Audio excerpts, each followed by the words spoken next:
लोकसभा चुनाव से पहले पीएम नरेंद्र मोदी ने अब की बार 400 पार का नारा दिया था।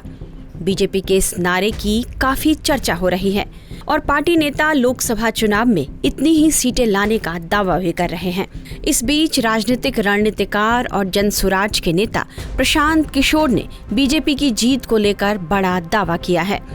उन्होंने कहा है कि इस बार बीजेपी की सीटों की संख्या 2019 की सीटों के करीब या उससे अधिक हो सकती है। प्रशांत किशोर ने ऐसा दावा एक निजी चैनल को दिए हुए इंटरव्यू में किया है। बीजेपी की सीट को लेकर उन्होंने क्या कहा है, आइए हम आपको बताते हैं। पूर्व और दक्षिण में बीजेपी के पास लोकसभा में लगभग 50 सीटें हैं। इसलिए माना जाता है कि पूर्व और दक्षिण में बीजेपी की सीट हिस्सेदारी बढ़ रही है। यहाँ 15 से 20 सीटें बढ़ने की उम्मीद है, जबकि उत्तर और पश्चिम में कोई खास नुकसान नहीं हो रहा है। केंद्र में मौजूद मोदी सरकार के खिलाफ न कोई खास असंतोष है, न ही पीएम मोदी के खिलाफ गुस्सा और न ही मजबूत विकल्प। इसलिए इस बार भी केंद्र में आसानी से तीसरी बार एनडीए की सरकार बनने जा रही है।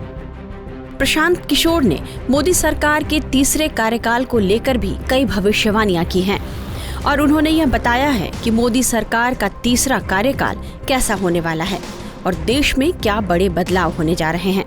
प्रशांत किशोर ने यह भी बताया है कि तीसरी बार सत्ता में आते ही मोदी सरकार क्या क्या करने जा रही है। पीके ने कहा है कि मोदी सरकार के तीसरे कार्यकाल की शुरुआत बहुत धमाकेदार होगी और केंद्र के पास शक्ति और संसाधन दोनों ही पहले से और अधिक होंगे।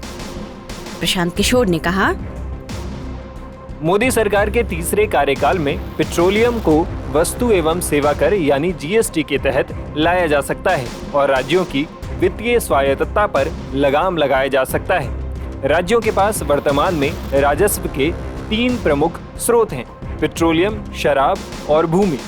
मुझे आश्चर्य नहीं होगा अगर पेट्रोलियम को जीएसटी के दायरे में लाया जाए।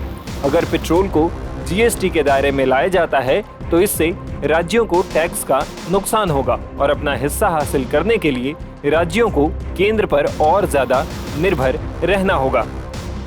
बता दें कि मौजूदा समय में पेट्रोल, डीजल, एटीएफ और नेचुरल गैस जैसे पेट्रोलियम पदार्थ जीएसटी के दायरे से बाहर हैं। पीएम मोदी के तीसरे कार्यकाल में केंद्र की ताकत किस तरह बढ़ जाएगी, इस बारे में भी पीके ने बहुत कुछ बताया है।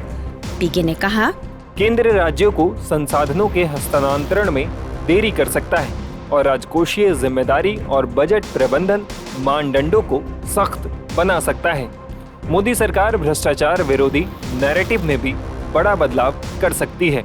प्रशांत किशोर का यह भी मानना है कि मोदी के तीसरे कार्यकाल में जियोपॉलिटिकल मुद्दों से निपटने के लिए भारत की मुखरता बढ़ेगी। उन्होंने कहा कि वैश्विक स्तर पर देशों के साथ व्यवहार करते समय भारत ज्यादा मुखर होगा। देखना होगा कि 4 जून को क्या नतीजे आते हैं और यदि केंद्र में पीएम मोदी के नेतृत्व में तीसरी बार सरकार बनती है तो प्रशांत किशोर की भविष्यवाणियां कितनी सच होती है। टाइम्स नाउ नव भारत डिजिटल की रिपोर्ट।